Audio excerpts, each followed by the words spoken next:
around.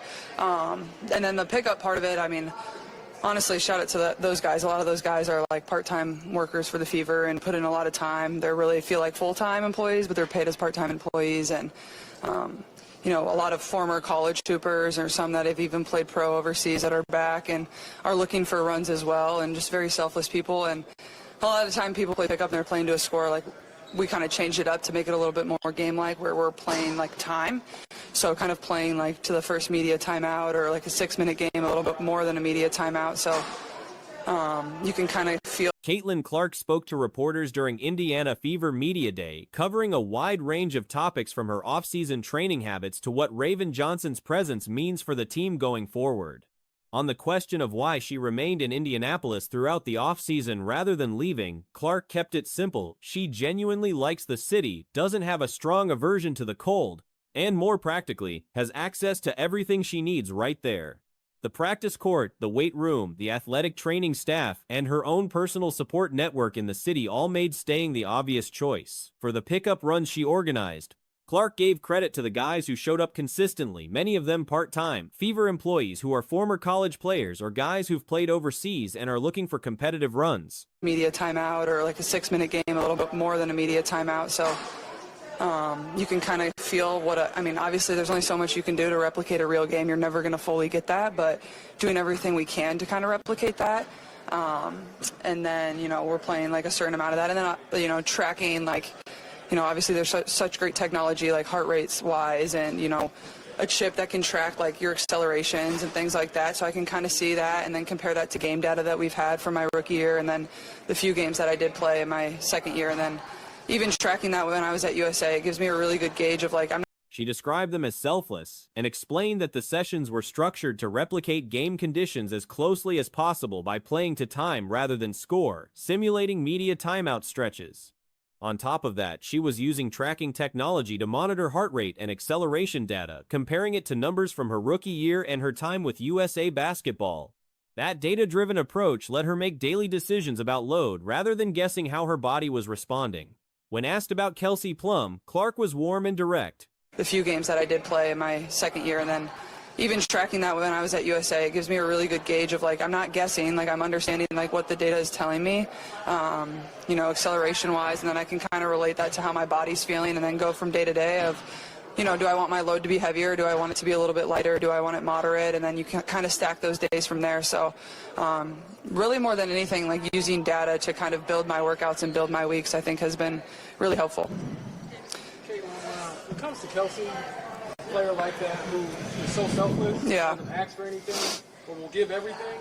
She noted that Plum is entering her 9th year with the franchise and has given everything to the organization, literally playing until her legs gave out last season. Beyond the basketball, Clark spoke about her as a genuine person, down to earth and fun to be around, and said that's likely a big reason she keeps coming back. From a purely basketball standpoint, Clark was emphatic. She doesn't think there's a better backcourt partner for her anywhere in the league. A reporter raised the idea that sitting out last year might have served as an unintended mental break from obligations and constant media attention. A player like that who is so selfless, doesn't ask for anything, but will give everything. What perspective have you gained being a teammate of hers? Obviously try to win a championship. I mean, obviously somebody that's been here, I think she's going into her 9th year with this franchise, and she's seen every bit of good, bad, you know, not as good, whatever it's been, and she's given a lot of herself. And even last year, like, I mean, she's literally out there until her legs didn't work anymore, and I think that's like a great kind of sums up everything that she's given to this organization. But more than anything, like, everybody knows that she's a tremendous basketball player, but like she's really cool. Clark acknowledged there was some truth to that, but pushed back a little. She said she would trade every bit of that break to have been able to play, and that injury carries its own significant mental weight, particularly during the comeback phase when the hardest thing is learning to trust your body again, even after doing everything right in rehab. On the depth question and what Raven Johnson specifically brings, Clark was thoughtful. She noted that training camp and preseason exist precisely to sort through different lineup combinations and give players fighting for spots a real chance to show what they can do. Clark said she won't be playing heavy minutes in the early preseason games and doesn't need to be.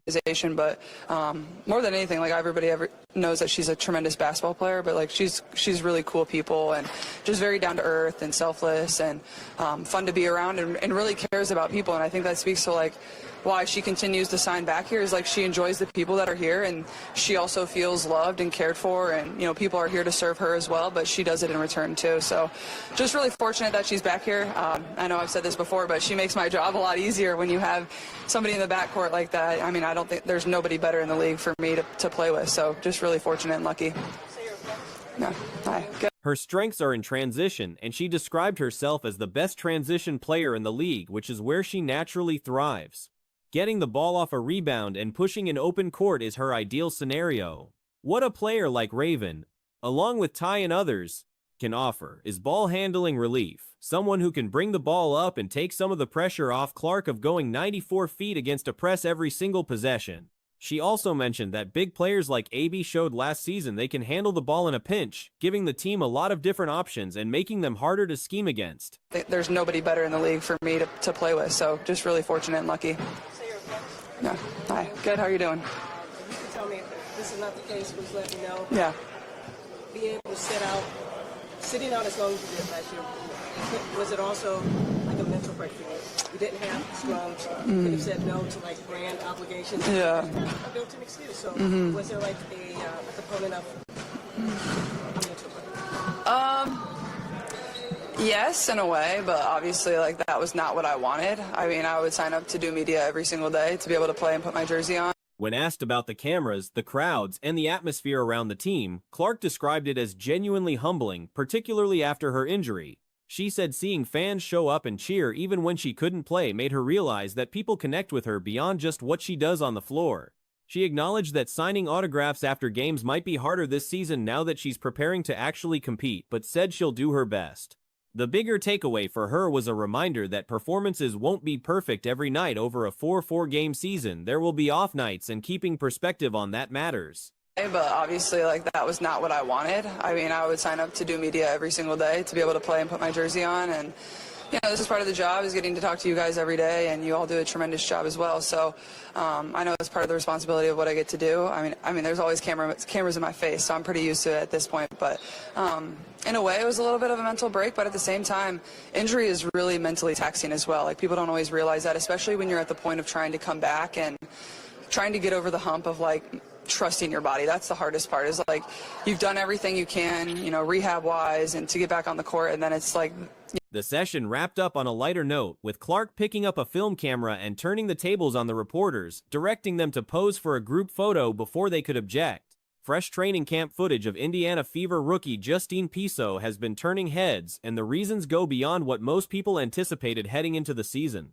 The bulk of what has been captured from camp so far focuses on defensive drills, rotational work, 5-on-5 sets, and coverage assignments. That's the hardest part, is like you've done everything you can, you know, rehab-wise, and to get back on the court, and then it's like the mental block of trusting your body and knowing you put the work in. So I feel like it's a little more mentally exhausting from that standpoint.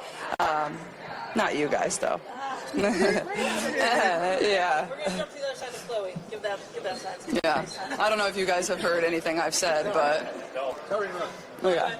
Steph has talked about creating depth in the court, especially with your injuries last year and Kelsey going until the wheels fall off. Just what do you think about having Ty and Raven backing up the backcourt? Yeah. In virtually every clip, one detail stands out about Piso. She talks. Positioned as the backline defender, she is consistently calling out switches, tracking ball movement, and staying verbally engaged on every possession. That level of communication is not something that shows up automatically, and it has become the central talking point among those watching the footage closely. Positions they are in these drills, and the fact she's huge helps. That helps, but they are going into some 5v5 defensive drills, and one thing that's really kind of impressive, and it's something that you haven't seen from certain players, is that if you listen, you can hear. She is at the back. When she is playing at the back, she is communicating. Let's take a listen.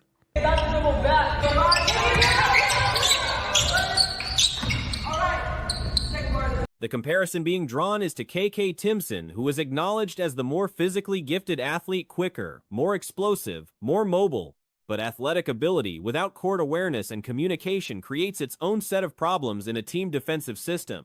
Piso, despite not being the fastest player on the floor, compensates with presence, length, and the kind of vocal engagement that keeps a defense organized. In every single time there is an action, she is engaged. She is calling switches. Which, by the way, like, that is for me the difference between her and KK, is that KK is freaking lost out there. Like KK is more athletic, significantly more athletic, significantly faster on her feet. But you're seeing her playing as a big defender at the basket, being... The argument being made is that a player with elite dimensions, defensive awareness, and consistent communication will develop into a functional defender, and in Piso's case, those qualities appear to already be in place. Her size is central to everything. At 6'4" with a wingspan approaching 7 feet, Piso occupies space in a way that changes what offenses can attempt around her. But you're seeing her playing as a big defender at the basket, being a vocal presence, which is something that matters.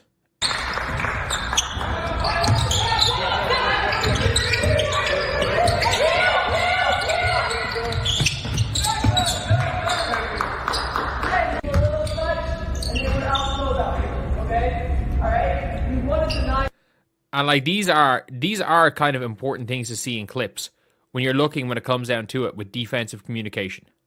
Because defensive communication matters. No matter what anyone's... Passing lanes close, shots at the rim become more difficult. These are not skills that need to be developed. They are structural advantages that exist regardless of where she is in her defensive development. Communication matters. No matter what anyone says, defensive communication, especially, again, if you're somebody who's not the quickest on their feet, and whose one flaw, by the way, is defense.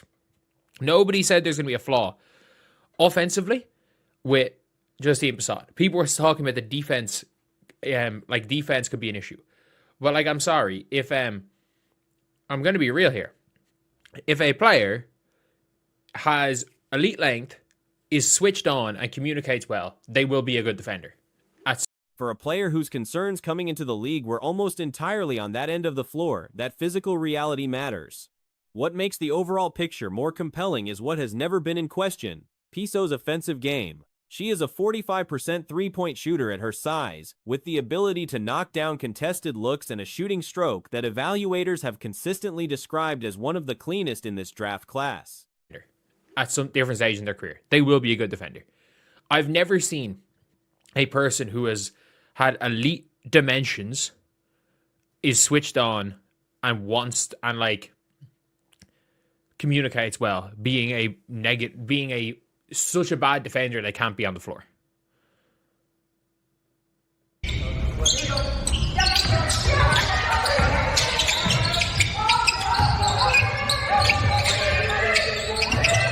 A 6'4" player who stretches the floor at that clip already has significant value. Pairing that with a defensive profile that appears to be developing ahead of expectations puts her in a different category entirely. The draft context adds an interesting wrinkle. 24 teams passed on Piso before Indiana selected her, largely because the WNBA draft process lacks a combine.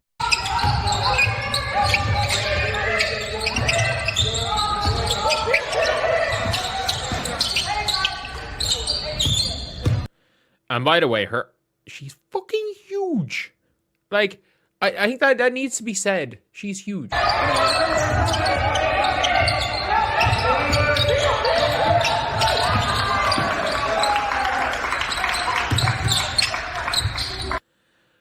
So I'm really interested to see again when it comes to Passat on the defensive end, how she gets on. Without verified measurements, her listed height was uncertain, and teams made their decisions accordingly. Once she arrived and stood next to other players, the reality of her size became apparent, closer to Breanna Stewart's physical profile than anyone had accounted for. The working theory is that had a formal combine existed, a player of her dimensions who would likely have led the shooting drills would have gone somewhere in the 1-4 to 1-6 range in the first round rather than slipping as far as she did. In preseason. Because, like, I'm sorry, she's so large. Like, these are not easy passes to throw. Just like because everything is, she's not ready defensively. I'm sorry, she probably will be a good defensive coach like Bree January. She probably is a good defensive coach. She probably will be a good defensive player by the end of this season.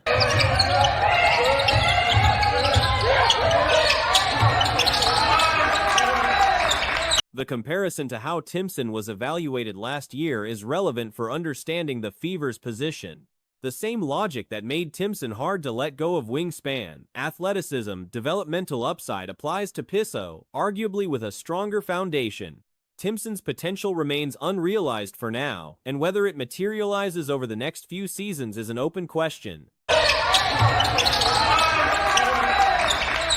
And like this scenario here, by the way, this rotation is very odd. So the switch has happened. There is no reason, by the way, for KK Timpson to be... They're actually in position right now on defense. There is no reason for KK Timpson to run this switch because these are two bigs. These are two bigs. There is no reason for KK to switch this. And Raven Johnson is like having to run and switch onto the other big. Pisso may face the same ceiling, but early indications suggest her baseline floor is higher, and her communication habits suggest the cognitive side of the game is already there. Raven Johnson, who is also part of the bench unit generating most of the camp footage, is an established quality defender and not a subject of any particular debate. The attention on Pisso is precisely because her defensive viability was the one legitimate question mark, and the early evidence is pushing that concern toward the background.